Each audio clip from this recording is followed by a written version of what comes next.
Remember when ABC Family did 25 Days of Christmas years ago? 25 Days of Christmas, December 1st through the 25th, only on ABC Family. Man, I'm getting old. Anyway, I want to do something similar to that because I got a free month of Game Pass recently. Isn't that right, Žujović? So all of these games will be games available on Game Pass at the time of recording this. Most of these will be indie games, since those are the games that I personally am invested in and want to help support those independent developers. Also, before we start, think of this video as an initial thoughts video, since I have to play 25 games for 25 days, and I honestly don't have the time to complete all of these games because I'm filming this 3 days before this is supposed to go up. So if any of these games interest you from a base level analysis, then definitely check it out. See you tomorrow for another Game of Christmas.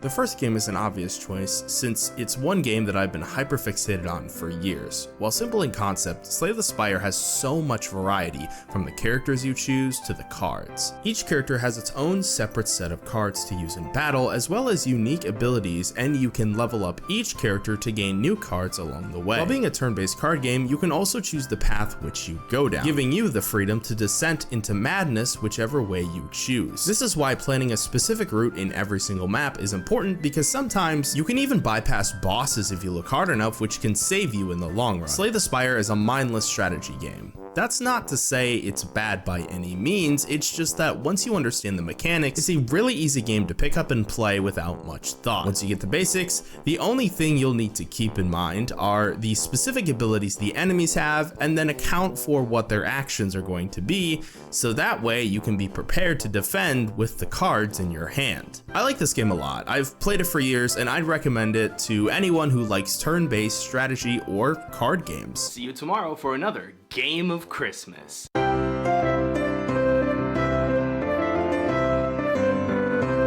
when I say PowerWash Simulator, there are probably two camps of people. People who think that sounds like the most boring game on the planet, and me. I found this game from a small YouTuber called Daniel Thrasher. I'm sure you never heard of him. In this video, he plays the PowerWash Simulator SpongeBob SquarePants Special Pack. But because I'm broke, as proof of this video, we will only cover the base game with water. Huh. Who knew you had to sign your soul away to clean your car? Severance? Are they firing me? Never in my life have I ever seen the term cookie law until now. I didn't know Cookie Monster became a lawyer. This is the third screen that has popped up. There are 4 modes to choose: Start Career, Bonus Jobs, Free Play, and Challenge Mode. Well, since I am a YouTuber, I don't have a career, so let's finally get a job. I can't believe I'm saying this. The Power Washing Simulator game has lore. We load the game with some instructions on how to play, and for a game as simple as this, the controls look quite the opposite of simple. You know, the one downside to this game is that it makes me realize how long it's been since I've actually cleaned my car. Basically, there are 6 different rotatable nozzles, 4 different extensions, and 8 different cleaning liquids. I also like that you can click a button to have a what does that even mean? What did I write? Wait, I can army crawl? Oh, that's actually really nice. Here's what I'll say. It feels so incredibly satisfying to get a 100%, especially because they give you a time lapse when you're finished, which reminds me of those rug cleaning videos that are basically hypnotizing. Regarding the bonus jobs, including a trip to Mars to clean a rover for only $15, which I'm sure would cost less than the gas to travel to Mars, there are 10 of them. And the more stars you get from completing missions, the more bonus jobs you unlock. Free Play lets you revisit all of the spots you've cleaned already, and Challenges gives you the option to wash against the clock or water limit to give the player replayability. It was at this moment that I realized there's a multiplayer mode. But because none of my friends have this game, that's not happening. Overall, PowerWash Simulator is a good game when you want to listen to music or a podcast, but want to keep your hands busy or wet. See you tomorrow for another Game of Christmas.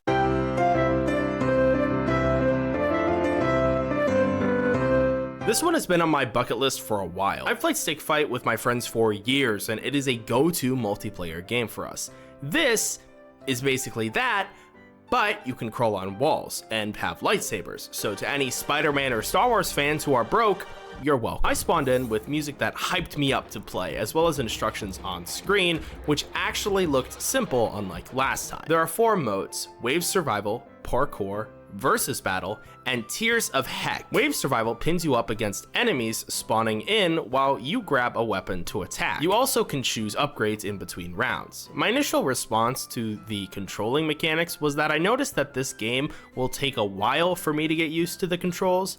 It definitely feels different to stick fight. Next, I tried parkour because survival was way harder than I imagined. This one feels more like a necessary tutorial and is what I recommend playing first before you start fighting in other modes. With 18 levels, I'm sure you'll be better than I was playing this game. Versus Battle was next, and it was here when I could actually find a lobby.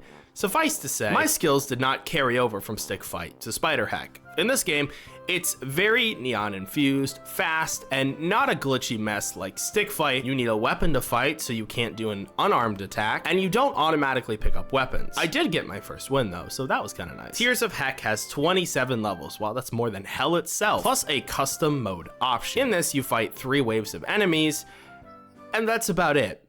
In the custom mode, you can select a map, weapons, wave count, and enemies. The wave count stops at 20, and you can also add modifiers, which there were 21 of. Speaking of customization, at the start, you can change your spider, with various heads, hats, and colors to choose from. Although it isn't much, it's at least something. And that's it. Yep, there's absolutely nothing else. Hey, what's over here? While I do like Stick Fight better, I do think this is a fun game to at least play with friends, as long as you don't have arachnophobia. See you tomorrow for another Game of Christmas.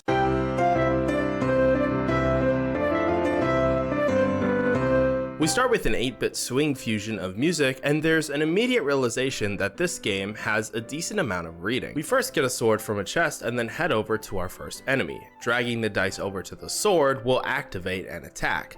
This is a turn-based dice game, so like Yahtzee, if instead of writing points down on a card, you take health points away from your opponents. If this happens to the warrior, then you have a special ability that lets you reroll. I now have a limit break, so guess that means I'm playing Kingdom Hearts. This leads to a win, spawning us back to the map. Apples are now available to use to restore hit points. This is basically the gameplay loop, where you choose which dice goes to which ability or reroll. You can also level up and gain upgrades. Now, since we got some more loot, we can add it to our equipped panel to use in battle. You only have a set amount of space, so you'll have to plan which skills are most important to you. This means you now have more options to choose from in combat. Each floor has a different theme and enemies to keep things fresh. So I ended up losing. However, I gained a new character, the Thief. There are 6 characters to choose from in total, so this time we're going to try the Thief. As you can see, each playable character has their own special skills, so in this case, the Thief has a dagger, lockpick, and ray gun. But I lost again, so I got the robot now. This character has a 3-star difficulty since it's the 3rd unlockable character. With the robot, you have a pea shooter, plasma blaster, and a calculate ability, which will roll dice for you up to a total of 9. Which, if you get 10, your abilities glitch out, so it's always a gamble whether or not you want to test your luck.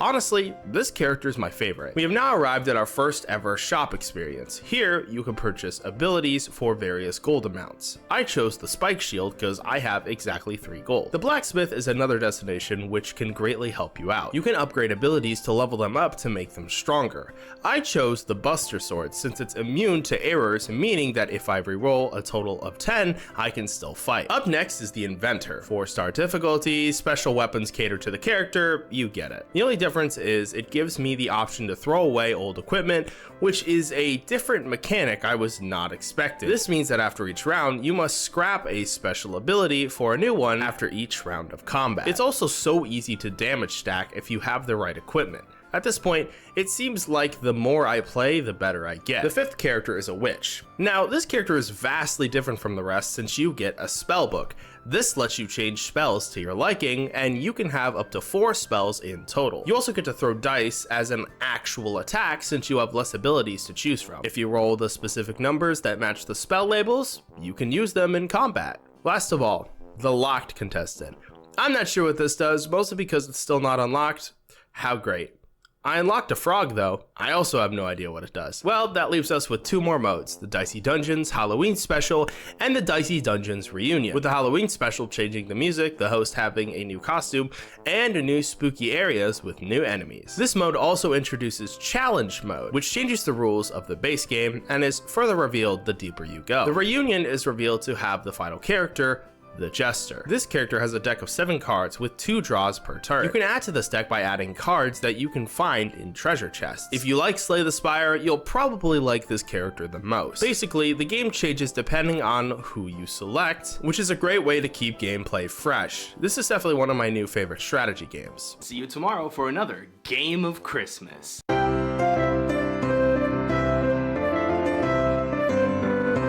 This is probably one of the more well-known games on this list, and for good reason. It's available on PC and mobile, and also Switch, which I did buy it on Switch actually, and it has dozens of copycats in the Google Play Store. A mindless game, sure, but one that you'll sink hours of time into. I first heard about it from Curtis Robert, and then after that, I didn't stop hearing about it for a while. I mean, it got nominated for the Game Awards, I'm pretty sure. I mean, it's a cheap, simple, mindless game that distracts you from stressing about current life situations. What more could you want? Well, what I don't want is epilepsy, so if you have that, probably skip this game. There are 4 characters: Antonio, Imelda, Pasqualina, and Ginaria. What are these names? Each with separate main attacks. And yes, I know there's more characters, but these are the ones that you start out with at the beginning of the game. Oh, there's also apparently co-op, which means, hey Curtis, if you're watching this, join me in a game so we can make your addiction worse. So in the menu, I noticed that you can turn off flashing VFX. So didn't know that. So that's also a nice accessibility feature. The more gems you collect, the more you can level up. Usually you'll have a choice between one of 3 abilities. For example, I can get shields, or more projectiles, or an AoE effect. Right off the bat, there are 2 things I've noticed. The music is a banger and hypes you up for battle, but there are 2 black bars on the edges of the screen, which doesn't make any sense whatsoever. I found a treasure chest which gave me glid, whatever that means, and a whip upgrade, which can be found by following an arrow or defeating one of the many bosses in the game. This is exciting to find due to the change of music, the vibrant colors, and the possibilities of what you could possibly get. It's basically a loot box, except it doesn't cost you a cent. Now, I know currently this game looks a bit too simple. Well, the way this game hooks you is with its game trailers, showing your character doing insanely powerful moves that look really cool. This in turn makes you want to play for longer and longer sessions to see how powerful you can get in a single run. I've played this game before, and I've never gotten to that specific level of power, but I know that it is possible. Once you're back in the main menu, your collection will update with everything you've collected. The unlocks will show you what in-game achievements you can accomplish, and power-ups make your character stronger from the get-go. You can also refund power-ups if you want to buy something else instead, which is honestly a super neat feature that I wish more games had. Using coins, you can buy new characters. I just bought Imelda. Not my favorite character due to her starting out with only projectiles, but yeah, it's not a bad character by any means. I will say though, the garlic on any character is definitely one of the more powerful low-level items in the game.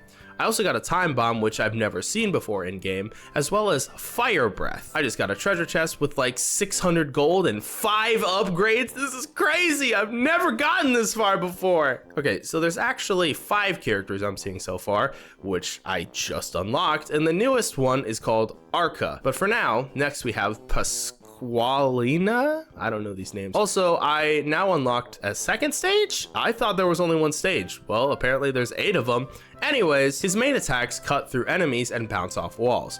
Correct me if I'm wrong, but I'm pretty sure this character moves faster than the other 2. I also ended up finding a relic in the 2nd level by following an arrow. The 4th character is Gennaro Belpaci. What are these freaking names? Permanent +1 projectile for all weapons. So basically, whenever you get the option to use a projectile with this character, it's definitely worth it.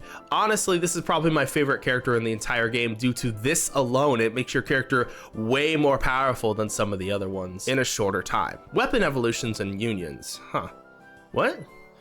Look, I'm so powerful! I literally don't have to do anything now! Out of all the characters, this feels like the most powerful one. Last of all is Arca Ladana. Weapon cooldown is reduced by 5% every 10 levels. Considering I only get to level 20 and die, I doubt this is going to be very good. And it wasn't. It was okay, but not better than Ganario. See you tomorrow for another Game of Christmas.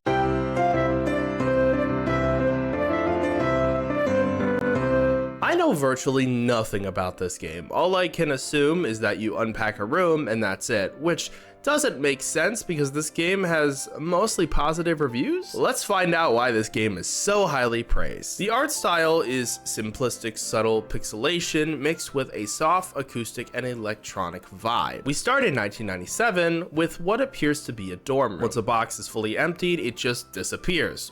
How convenient, if only that worked in real life. You know, you could tell a lot from a person just by what is in their room, which I believe is the whole point of this Zen state game. For some reason, these two items started glowing red. Not sure what that means exactly. Okay, so it just means I need to find a better spot for it. 2004, the next level. Oh, so now I have 3 rooms to add stuff. Okay, that's nice. This kind of reminds me of Webkins now, honestly. There we go. Level 2 complete. 2007. I think I understand this game now. It's relaxing and you learn a lot about this person and the stages of life they are going through. Now we have 5 rooms to decorate, even though there's 7 rooms due to 2 other roommates, I assume. 2010, living alone again. This time it's a 4-room apartment. Man, this is like a lot of stuff. 2012, now it's a 3-bedroom house. The only problem with this one is I don't know where this picture goes. Apparently there was some drama or something, I guess. 2013, 5 rooms. Living by myself again, it seems. I love that this game takes a stressful thing like moving and transforms it into a peaceful game. 2015, it's the same house, except someone moved in. I think you get the point. It's all about learning what someone's life is like through the eyes of the possessions they own. There's no dialogue, there's no characters, only the setting is present, which tells a story of a young artist who grew up and found love. Trust me, I know how that feels. See you tomorrow for another Game of Christmas.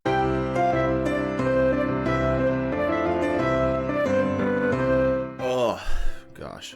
Apologies if you can hear my dog in the background. She's being crazy today. Now, I virtually know nothing about this game. I knew that it existed and that was about it. When I saw season 4, my heart immediately sunk. This is gonna be one of those Fortnite-ification of gaming games, isn't it? That split their game into seasons because that's what Fortnite did, and if any of you steal that title for a video essay, I'm suing. At least, that's my first impression, and since playing the game, it's not a good first impression whatsoever. The first thing we are introduced to is a cutscene of us drilling into the world.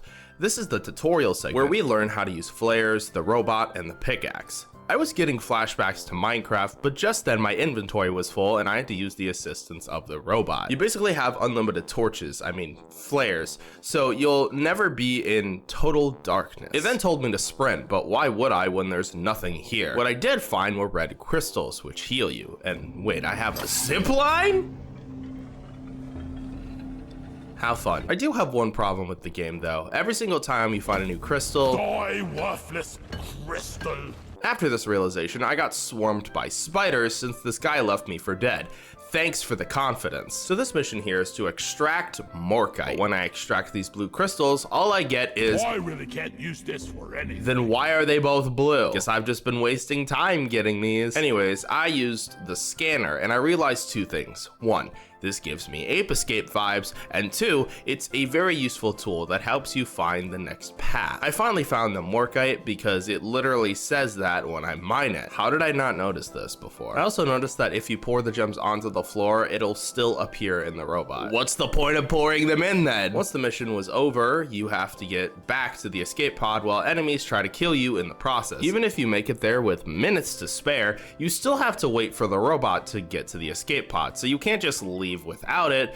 This isn't COD Zombies after all. I was pleasantly surprised to see a hub world in this game, which is where the game takes you once you've completed the tutorial. I'm honestly blown away with how many activities and customization screens are here, and while I'd love to mention every single one of them, for lack of time, and this video is supposed to go out today, oops, there's one screen in this section that takes you to the character roster, where currently there are 4 playable characters. We played the gunner already, so there's still still 3 more characters to talk about. I chose the Scout next purely for the grappling gun. This is also where I chose multiplayer since that's one of the game's selling points. The laser pointer was available and one of my teammates had a pet spider, which is really cool. I don't think multiplayer is for me though because I couldn't figure out how to mute and disable the voice chat, so I kept hearing a clicking controller and or keyboard, which was driving me crazy. I also got lost and died because I called the escape pod when I shouldn't have, so someone got very mad. But yeah, the grappling hook was fun at least. Next was the driller. This character uses dual-wield titanium power drills and a flamethrower. How cool! Finally, we have the engineer. He uses a platform gun which can spawn climbable platforms. He also has sentry turrets, combat shotgun, and a grenade launcher. And if you're wondering why I'm taking less time to talk about these 2 characters, it's because we still have 18 more games to go. Oh no, what have I done to myself? See you tomorrow for another Game of Christmas.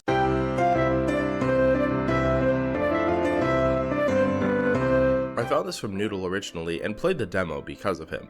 This is definitely one of the more mature games on this list and gives me similar vibes to the Postal series and Doom. However, Slayer's X Terminal Aftermath Vengeance of the Slayer, yes that is the title, is pretty linear with its level design, and I also just noticed that there's a spelling error in the title. How great! We start with the demented logo screens, followed up with an intro. Right away, I gotta say, love this title screen. Past this, another intro plays and it's very claymation-esque. Spawning in the game, you've got pistols, health, and hack blood.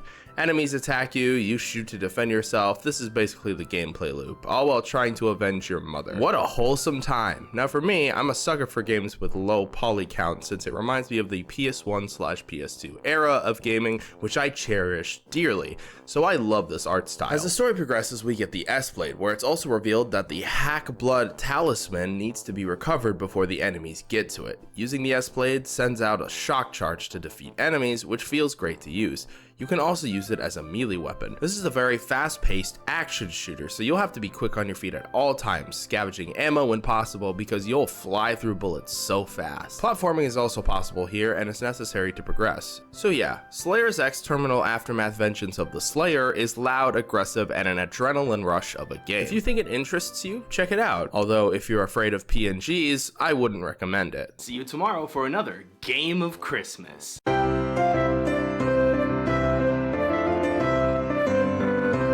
Now I know that last game was a bit intense, so let's go in the total opposite side of the spectrum with New Super Lucky's Tale. It took my little brother Lucky as well. Lucky, no! Okay, maybe I was wrong. Lucky fell into a portal and now we have to save him by returning home. Here we have a tutorial section that reveals this game to be a 3D platformer, something which I'm all for. I have a special place in my heart for this specific genre. One thing I noticed is that some of the action buttons are used with the keyboard, which is fine I guess, but I would have rather preferred some of the mouse buttons to be used instead, because the mouse buttons basically do nothing. You can't even move the camera with the mouse. Maybe we can change it in the pause menu? Okay, that was really cool. And nope, we can't change any keybinds. Cool. Now I get to deal with sticky keys. So far it's a very upbeat, dreamy experience of a game with music swelling and swinging to match the vibe. The OST is a bop, that's for sure. I love it. Lucky can jump, dig, slide, and attack, which are all useful in their own right.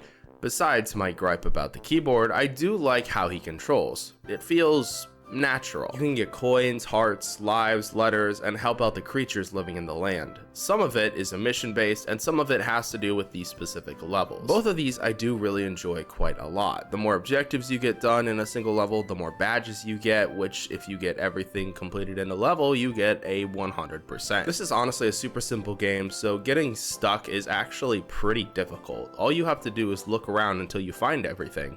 Easy. In the hub world, there's a shop where you can customize your character, and then there are the levels themselves, which there seems to be about 10 of. That's honestly all there is to it. Very cute game, definitely a wholesome and charming 3D platformer that I honestly love already. See you tomorrow for another Game of Christmas.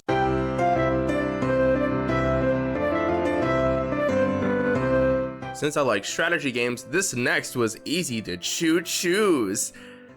Why did I write that? So to start, I chose a standard run. I basically have to protect the pyre, the heart of the train, from attackers. This should be easy, right? Well, Yes, this game reminds me of Slay the Spire, which means I'm automatically growing to love it. You start out with cards and you have to attack with those cards you drew in this turn-based game. Each card has specific abilities, so you have to choose what the best option is with what you have. The difference here is that you have to account for multiple levels at the same time, which makes this more challenging. I can honestly see myself playing this for hours. The game mechanics and game loop in general are just that fun to participate with. It makes my brain happy. There is, of course, a merchant you can interact with to upgrade units, purge cards, and randomize the shop. In this situation, I chose to upgrade 2 of my cards. This will definitely help me in battle. Each level has boss battles, specific enemies, and a variety of options to attack. Something that I learned during battle was that it's best to have more than one monster type per level, so that way you have a better chance of doing damage to your opponents. What I also love about this game is that in between fights, you typically have 1 of 2 routes you can choose. This means you have to think critically about which path to take, depends on what kind of upgrades you want for your army and train. There's also trials you can do during battle to get more loot, which is a neat option. There's also challenges you can do. Currently, there's Hell Rush, where you can race other players, Daily Challenge, where it's random every day, and Community Challenges, which are custom challenges created by players. At least there's plenty of variety with this game. See you tomorrow for another Game of Christmas.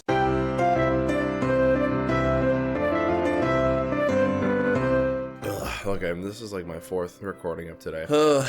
This is another one of those chill, I thought it said chilly, wow, I'm tired. This is another one of those chill simulator games with absolutely no hidden atrocities. Get away, Matt Pat. Loading up a new game. The art style is drab. I mean, it's fine, just not like super appealing to the eyes. Maybe it's because the quality setting is too low. With a $30,000 budget, hopefully we can fix the screen tearing on this house. So, let's change the settings real quick. Well, that changed basically nothing. We can clean up trash, move stuff around, and... Huh? Who's that? Let that sink in. Using the computer, we can find jobs. So that means this dingy shack is our house, which I guess we can maybe upgrade later down the road. Guess we'll find out. Oh, sweet, I got a new tool. A mop. That looks nothing like a mop. First, we are going to pick up all the trash, clean up all the spills, and... I mean, if you insist... Huh? Who's knocking on my door? Let that sink in! Here we can use our tablet to check our objectives, go to the store, upgrade your penetrating vision, whatever that means, take photos, and look at said photos. Since our client said her radiator got stolen, somehow, we'll have to replace it. Perfect. What I like about this game is its sense of progression. So now, since I have the mop, I can clean up my place even more. How neat. The other really cool thing is how satisfying this game is. Putting together a sink or a towel rack feels weirdly good, and all the pieces go together in a way that actually makes sense. It's not just a place it down and done game. I can't believe I'm saying this, but maybe I'm one of those freaks that could play this game for hours. Well, yes, the animations are laughably simple, and the color palette could be better. Something about it is just so interesting to me. It's hard to describe. Also, I can use the force to move a car. I feel so powerful! See you tomorrow for another Game of Christmas.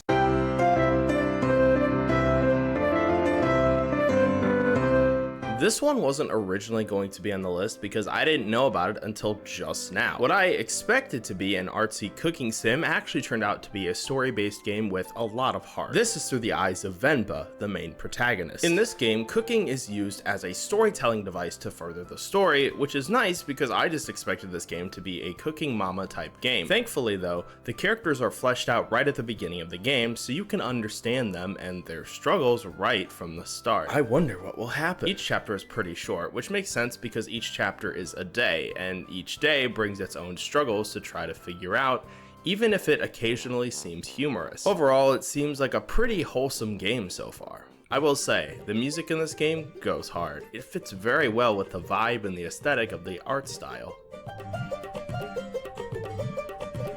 Whenever you're cooking, some of the instructions will be concealed by a smudge. This leads to you paying extra attention to the recipe book, usually leading you to restart several times, but hey, it builds character. It teaches you to learn by making mistakes. As the story progresses, themes of isolation, diversity, and culture all blend together to create this very endearing story of a small family of just 3 trying to get by. It's one of those bittersweet stories because on one hand you get to see the culture that they brought to their current living situation through food, yet because no one from their culture is here, it breeds that isolation because of the diversity. Personally, I think it does a great job of talking about these very real subjects in an honest way that can really resonate with some people. I don't want to give away too much of the game, but I do think it's a beautiful recommendation. I'm glad I tried it. If you're into cooking, culture, and real conversations, this will be right up your alley. See you tomorrow for another Game of Christmas.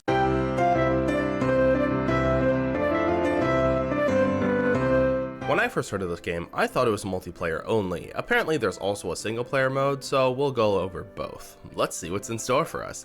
In single player, you select a difficulty, character, and watch an opening cutscene that is really well animated, both with 2D and 3D, and then spawn into the world. Besides the incredible amount of accessibility in the game regarding the settings, the area is really well flourished with realistic looking terrain.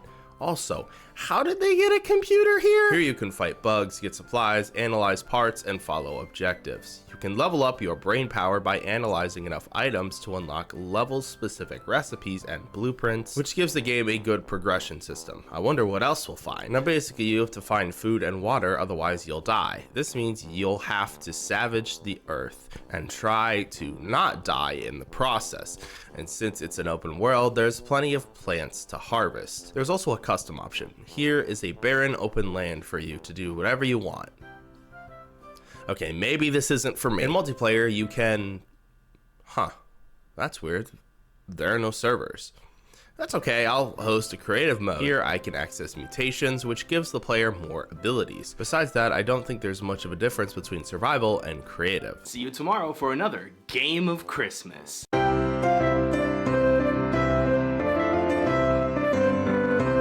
Right off the bat, I just want to say, there's a speedrun mode.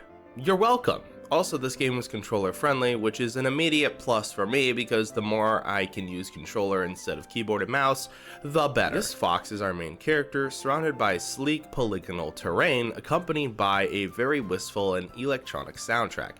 You can roll, especially into the gorgeous water physics, shift the camera to a more top-down angle, and access the inventory. When I first started this game, I immediately wrote it off in my mind as a Link clone due to the green costume, the fact that Link wears the tunic, the 3D platform aspects, that was just way too similar to the other Link game from years ago, and the puzzles. However, actually playing the game now, the art style is different in a simplistic way. The UI keeps the aesthetic of using blocks as health and stamina, which makes sense because the terrain is very much so in that same vein visually. Currency is different, you can use shrines to save, there's a unique language in the game that is mostly present instead of English, and the storytelling is a mysterious vibe that only focuses on showing and not telling. This game likes to play with various art styles, which adds more to the game visually.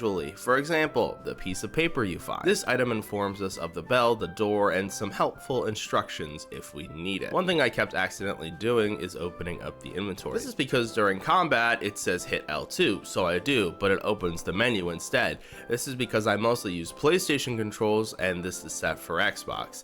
At least you can customize the controls however you want. So the more pages you get, the more you fill up the game manual. I've never seen this feature in a game before, but it makes sense because this is an indie game and most indie games don't technically have box art due to most indie games being only available for download and not disc. There are a few exceptions, but that's mostly when an indie game skyrockets in popularity. One thing I'm not a huge fan of is that I feel like I missed something. Like when I exit a cave and there were stairs going up, but I chose to go down the ladder instead and fall. All I want to do is go back and see what is up those stairs. So while I don't like backtracking for the most part, all I want is to go back to the cave I was just in because I feel like I missed a possible chest or secret or currency or enemies. Dying in the game feels bad. Just watch. Everything stops. Your character becomes a spirit and you go back to reality. Combat also gets harder. You can't just spam an attack. You have to actually dodge basically after every swing so you don't get hit. That said, once you understand enemy attack patterns, combat becomes more engaging. Finally, obtaining the sword, you can now cut your way through the trees. This means you can progress to new and different areas where previously you couldn't. Now I don't have to use the enemy's sword to chop down trees. So yeah, this is basically a dungeon crawler with a lot of combat. I was honestly expecting some puzzles, but I haven't really encountered any yet. Either way, it's a really fun 2.5D platformer that I could honestly play all day. See you tomorrow for another Game of Christmas.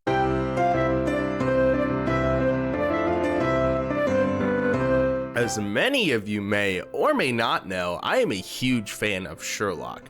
I even made a character in my videos using a BBC Sherlock costume I made from scratch. So when I saw the name Frog Detective, I was immediately hooked. We start with a jazzy title screen leading us to one of three cases: the Haunted Island, the case of the Invisible Wizard, and corruption at Cowboy Country. Let's start with the Haunted Island. This is a first-person game, so I already love this. Dialogue is in third person as well, so we can see the Frog Detective himself. Overall, I like this playstyle. I can tell this is going to be a comedy game already. By the dialogue here, I can tell that there's going to be some jokes mixed with sleuthing around to find the culprit. Personally, I'm all for it. We sail to the island, and the intro credits roll of all the suspects. Basically, your objective is to talk to everyone, learn about the ghosts, and help your fellow islanders to solve the mystery. This game is a fun and wholesome time, honestly. It doesn't take itself too seriously, and the dialogue is hilarious depending on who you interact with. It's so good. Even the environment has some good jokes too. Wait, is that the duck from Don't Hug Me, I'm Scared? I won't spoil the mysteries or the rest of the cases, but this game is a good one. It took about 40 minutes to complete the first case, and it was a fun, comical time. So, if you like lighthearted mysteries with cute animals, this game is for you. Honestly, this is one of my favorite games in this series so far. Honestly, out of all the games that I've played, this one definitely stands out to me, and you definitely need to play it. I want to play more of it, to be honest. See you tomorrow for another Game of Christmas.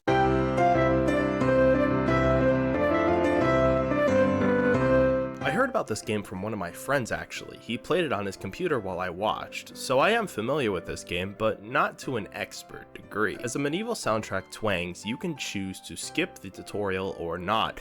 I chose to do the tutorial because I'm gonna need it. This leads to some lore about the game which you can read. You now have a potion shop, a cauldron to mix up your ingredients, the ingredients themselves, and an alchemy map, which tells you in what order you added your ingredients. Using all of these, you can stir the ingredients, gain bonuses on the map, and heat up the cauldron to finish the potion. There's also a mortar and pestle, which can help you create potions using less ingredients. Once you create a potion you are happy with, you can then save it to your recipe book for future use. Since you own a potion shop, not only do you make the potions, but you can sell them to the customers as well, which leads you to traverse to different rooms to accomplish this task. In this section, you can either sell or haggle based on what the customer is looking for. Haggling is a more complicated system than just selling it, however, since you have to follow specific instructions. There is also no time limit, meaning there's no rush, and the customer won't leave you if you don't have a potion on hand. There is also a garden where you can harvest ingredients to make said potions, and a bedroom where you can rest when there are no more customers to end the day. Without the tutorial, it is very easy to mess up what appears to be a simple potion. Good thing the game encourages you to keep trying, even at the expense of using more and more ingredients to ultimately create a failed potion. The customer will still wait patiently, which is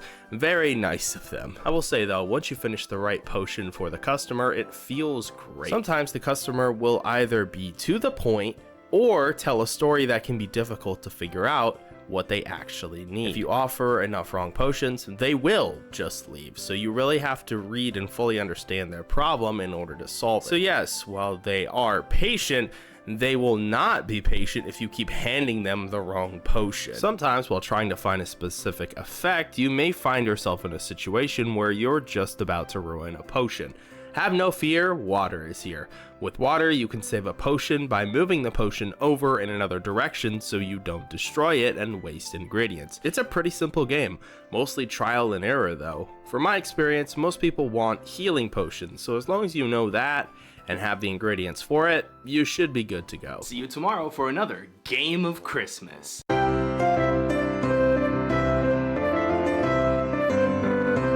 So at the time of writing this, I only got 4 hours of sleep last night, and I have to research 3 different games today, so let's do this. Up first is Valheim, and apparently it's only the game preview since the full game isn't on here, which I didn't realize until just now. I guess this is just the demo? There is a seizure warning, by the way, so if you're sensitive to that, probably skip this video.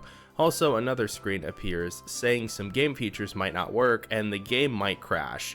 Oh, this is gonna be fun. In this game, we have to create a custom character, give him a name, load up a world, wait forever for the game to load, read a bunch of text on screen about how Odin did stuff. Wait, why is my camera still spinning? In the custom character screen, the character wouldn't stop spinning. Now the game won't stop spinning. Is this one of those features the game was talking about? Unplugging my controller doesn't help, so that's one situation.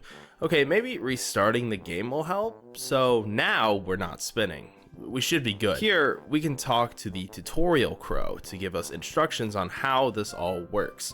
There are these sacrificial stones with cryptic poems, which are very confusing to understand, which means, nah, I'm good. Since this is an open world game, you can roam the territory and upgrade your abilities as you use them. You can also craft in the inventory if you find something useful to create tools and weapons. Something I've noticed pretty quickly is the art style. I am playing on full resolution and highest quality, and it still looks muddy. Maybe it's just the art style, but I don't know if it's for me necessarily. I do like the particle effects though, and the progression system of leveling up. Using the hammer, we can craft furniture, buildings, crafting, and miscellaneous. Looks like all I can make are crafting and miscellaneous, so let's make a workbench. Now we can finally build a house. At night, it gets cold, so you need a fire. I made a torch, but it wasn't enough. Scrounging around for more rocks, it was more difficult than I imagined. I needed another rock. Why can't I find another rock? You also have to watch out for monsters. Whether it's day or night, they will attack, so you have to stay vigilant. At any moment, they will surprise you. Building a house feels a bit stiff. Maybe it's because of the specific snapping option I was on, but I don't know. Feels weird. Well, I died. I was overrun by 2 creatures and they killed me. How lovely. Overall, if you want an open world survival game that isn't Minecraft, this might be for you, though not me. I'd rather just play Breath of the Wild at this point. See you tomorrow for another Game of Christmas.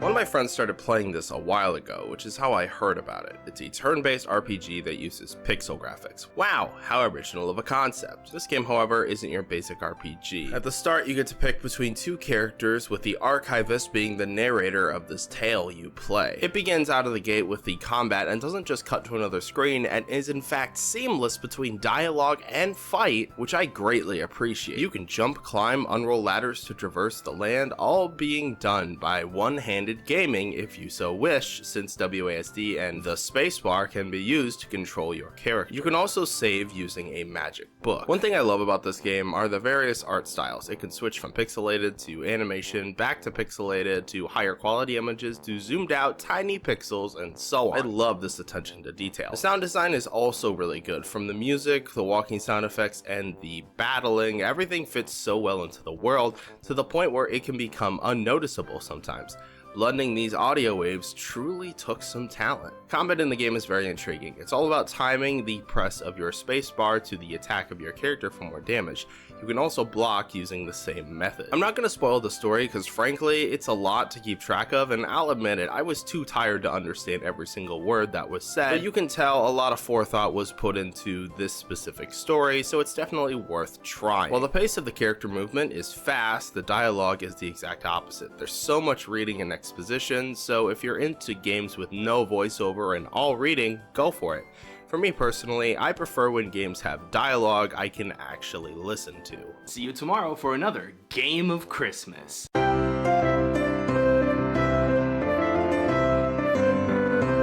I'ma be honest here. I know this is a super popular indie game and I thought it was overhyped. Was I wrong? An opening cinematic plays, powering up a relic of some kind. Somber music plays as Hollow Knight slowly roams the land. This intro is quick, but insightful. Already, I love that you have to learn how to play the game without it explicitly telling you. X is to hit, Z is to jump, and arrows to move. No button on screen whatsoever. My sibling recommended I use a controller. Since my controller is actually working this time, I am now very excited.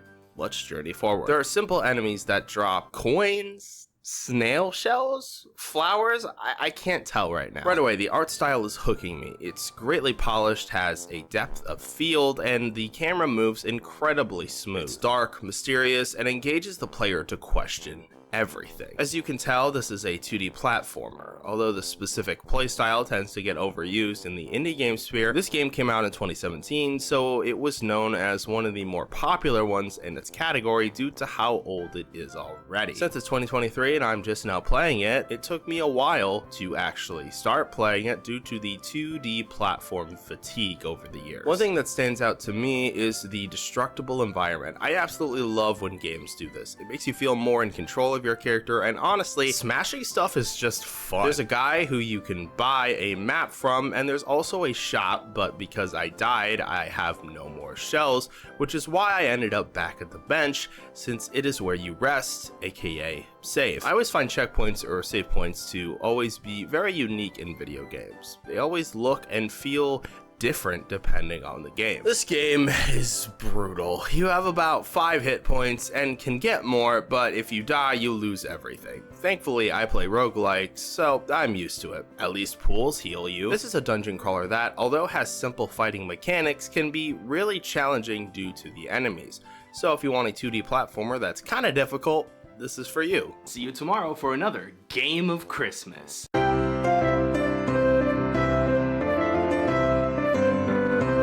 Now, with this game, I feel like I need to give a bit of a disclaimer. Yes, this is a game that Justin Roiland made, so if you want to skip this game or just not play it, I completely understand. However, this game came out before all the drama was released, I believe, and I believe in separating art from artists. So let's look at this game from a game design perspective. Yes, Justin Roiland is a terrible human being, and I don't support his actions whatsoever, but you can acknowledge that a person is terrible and still appreciate the art that they made. If they die, their art is still alive. Now, because this is a game with his association, by nature, this is the most mature game on the list. I mean, just look at the rating. So just be prepared. Also, looks like we got another seizure warning. It starts out with an arcade game. Was not expecting that. This is basically a Doom shooter now, with a disembodied head spouting out in a comedic fashion. If you don't move, he starts making fun of you. Anyways, this section acts like a tutorial for the game. It then transitions back to the real world, where we are about to prepare for the party by doing drugs. Freak yeah, dude, let's get high, man. Oh, it was a character selection. Oops, didn't realize that. Oh well. Aliens then crash to Earth, invading it. This leads you to finding a talking gun and starting the first-person combat, which is a bulk of the gameplay loop. Fighting aliens and listening to guns. Now we've been teleported to an alien city where we have to find a certain alien according to the gun. To find this intel, we must speak with the inhabitants on this planet. Once we found him, he gave us the suit, which will help us find the next objective. Since we got the suit all fixed up, now we have the HUD available. Basically, we have to save humanity by being a bounty hunter, talking to psychic pebbles, and doing missions. Sometimes with these missions, you'll stumble across a situation where if you keep pushing it, you can actually do what you want. This gives the player more variety with playstyles and more player freedom in general. We also got a talking knife. What's cool about this guy is that he's also a grappling hook. Very different personality from this gun. This comedic first-person adventure is very creative with its use of sentient weapons, landscape, and, well, comedy. It doesn't take itself too seriously, and that's what makes it great. See you tomorrow for another Game of Christmas.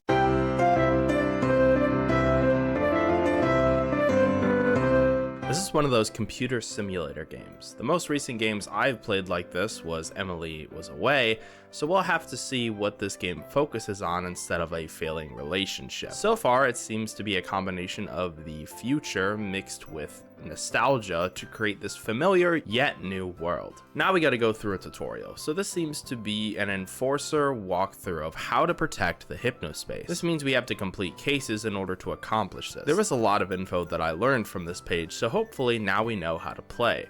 Our first mission was to find some content infringement. I found 3 fish and reported it. This is because it is copyrighted work that this little girl did not get permission to use. Another case was for harassment. This guy basically bullied and used defamation to make this kid look bad, so that's not okay. time to shut it down. Now it's time to find some extra legal ads. There's 4 of them and they're all hidden. This is definitely one of the harder missions so far. I honestly can't find any of those ads. It's a good game, can be tricky at times, especially if you look through all the pages but can't find any specific ads. Overall, I love the aesthetic, music, and integrated culture. It's like I'm browsing through old message boards and MySpace pages. See you tomorrow for another Game of Christmas.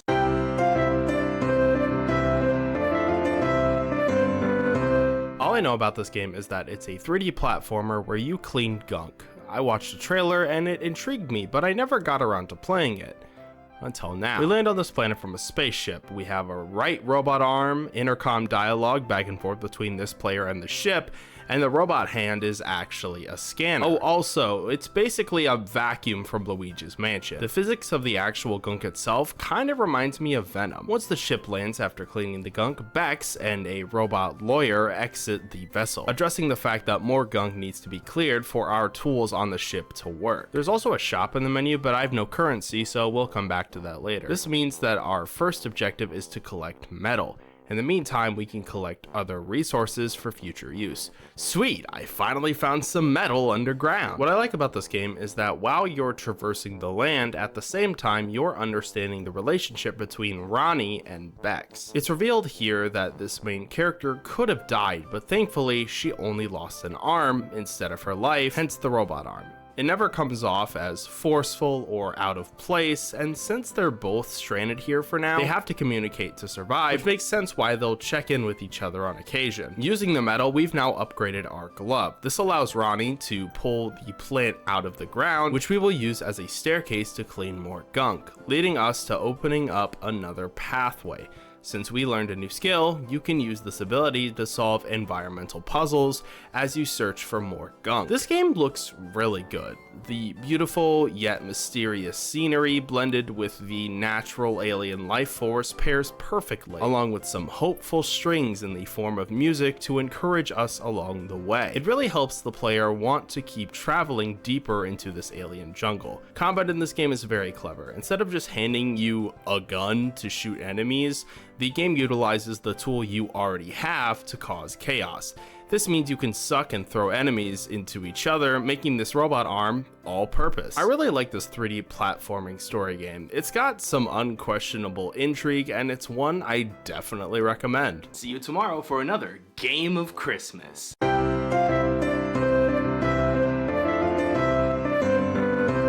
I've never played this game, but it's right up my alley. This was created during the original Xbox and PS2 era, I believe, and it definitely shows. I mean, this opening cutscene sets up everything, both with the art style and the premise of the game. Basically, this is Psychonaut camp, and Psychonauts are used for psychological combat. In this camp, these misfits who have powers are exiled here since they were the outcasts of their families. Raz then crashes this long monologue to say how he also belongs here. After this, we get to go to the dream tutorial. This teaches you movement and what the floating items do, and then the teacher disappears. At least I can use a controller with this game. This initial area has some people to talk to, items to dig up, rails to slide, and birds to chase. Not sure if it's necessarily a hub world, but what's interesting about it is it gives you time to learn the controls in an open field. While doing so, you can also overhear some kids chattering. The music is very twangingly calm. It fits the open concept world aesthetic very well, especially with the harmonica guitar mix. Very much a vibe. In order to get into class, we must choose an option. This means that the game has a dialogue tree of choices that you can choose from to progress the story. I'm not saying it's a choose your own adventure game necessarily, but I appreciate when games give you choices like this. It immediately changes to a cutscene where we are now inside the mind of a coach. This is the training we need to do to become a psychonaut. Let's get through this obstacle course. Time to jump gaps, gain figments of his imagination, deal with emotional baggage. Oh, that's clever. I genuinely mean it when I say this. Psychonauts is one of the most original and unique games I have ever played. There is quite literally nothing like it. Well, except the sequel.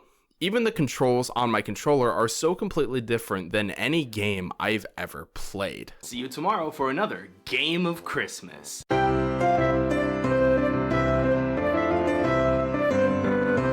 The The original Psychonauts was published in 2005. This sequel was released in 2021.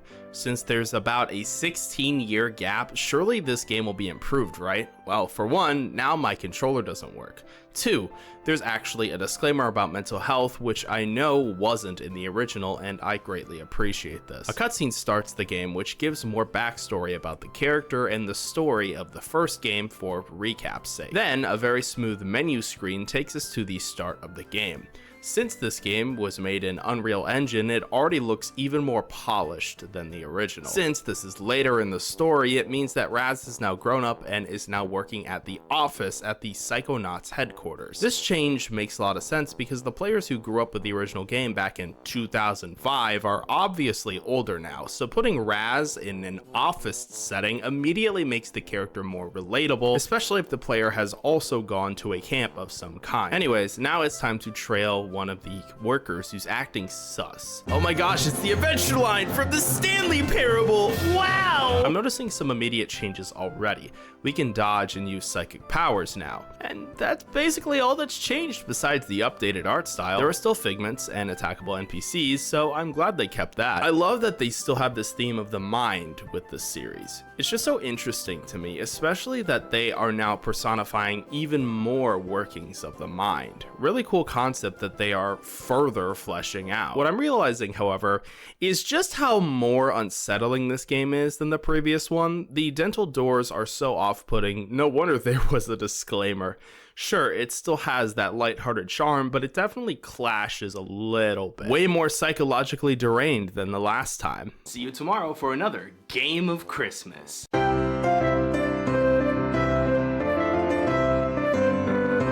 I have saved the best for last. Solar Ash is a third-person platformer that feels so incredibly satisfying to play. The flow state of the game of skating throughout the land is so fun that this was the game that launched my idea for the 25 games of Christmas. We start out the game with a cinematic. This isn't just any cinematic because this immediately throws a mystery right at you from the beginning to intrigue the player. It asks so many questions about the world, the main character, this giant monster thing. The art style right out the gate is what hooked me when I saw the trailer of this before it was out. I wanted to play it so bad purely for that reason. Words like futuristic, desolate, and bright come to mind when attempting to describe the character and the world, but there's one word that I like to use when I really mean it. Beautiful. The contrast between the world and the character itself really makes you feel like an outsider, like you don't belong here. Sound design is so incredible as well. It's very sparse when it needs to be, which gives room for the sounds you make when skating, jumping, and fighting. The music also plays into that isolating feeling of being alone. Suddenly, a dragon-like creature appears and immediately the stakes are raised. Since it's distracted, we are able to activate SID, the centralized Yottabyte database. Sadly, we need to destroy the anomalies in order for SID to function correctly, since the anomalies are interfering with the signal. This situation gives you more time to explore this area. Shields can be picked up, monsters can be fought, and pink orbs, which are currency, can be collected. Void Runner caches are also available to find. These are basically audio logs with sound effects in the background to give more life to them. What I like about these most is that you don't even have to read it. You can basically just listen to the tone which the character speaks in, though a transcript is available to follow along. It also gives you a new suit to equip. In order to destroy an anomaly, you must first do some parkour, then search for the start of the time trial. Once you find this icon, you must hit all the objectives and stab the eye in order to get rid of the sludge. There are also boss fights in this game. This means that you'll have to take everything you've learned already and use that to your advantage as you attack this beast. Each time you hit, it will get harder, which will increase the challenge of this fight, making it just that much more satisfying when you finally defeat it. I genuinely love this game, playing it for so many hours and igniting this whole series, so I had to give it credit for being an incredible game by ending 25 Days of Christmas here. Out of all of these games, this is genuinely my favorite, and it's one you should definitely try. Well, while it was nice to talk about some games that I genuinely love but weren't able to cover previously due to time, money, or being caught up in other projects, there's another reason for all of us that I could not fit at the beginning. Hence why it's here in this conclusion. My family didn't get Christmas off this year due to work complications. So we ended up staying with family last month during Thanksgiving for about a week to make up for it. So now, December feels weird to me because it's now the purgatory, for lack of a better word, that I'm stuck in till the end of the year. Because for me, I already technically had my Christmas. So I figured, how can I make December festive again for my own life? Hence this new series. It's been fun, honestly, to challenge myself to work hard every day on my own project. To challenge myself to work on an actual schedule instead of having vague deadlines I've made up in my head. However, I don't envy the people who do this all the time. How do you do it? Because I feel like I need a Christmas vacation from my Christmas vacation. Anyways, it got me thinking. Some people don't get to experience the holiday season due to certain situations like work, homelessness, and lack of a supportive family, which immediately made me realize how important it is to be there for the ones that you love. I am truly grateful to have this life that I have, as well as the friends and family that have come with it. And not everyone can say that. It's good to reflect on yourself every once in a while to see and understand current life experiences. And it's here where it breeds that thankfulness. So thank you for supporting me and what I do. It's you all that have really kept me motivated by believing in what I'm trying to do for the platform. Hence why I wanted to do this fun little challenge for myself that ended up being way more introspective than I imagined.